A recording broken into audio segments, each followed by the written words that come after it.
First go to the file and choose open. Select this man with hoodie image. Click open.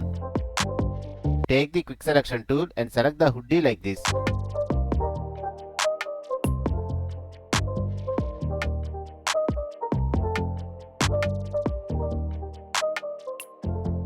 Now press Ctrl Z twice to generate two duplicate layers of the selected hoodie.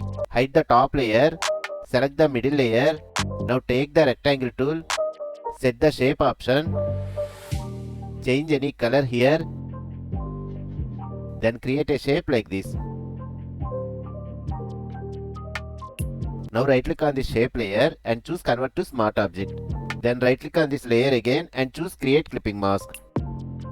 Double click on this layer. Go to the file and choose place embedded. Select this texture image. Click on place. Now adjust the texture like this.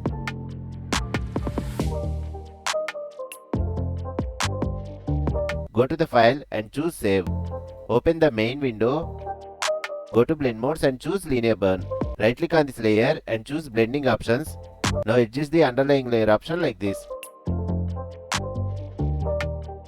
Press OK. Expose the top layer. Go to blend modes and choose multiply. Let's see the final result.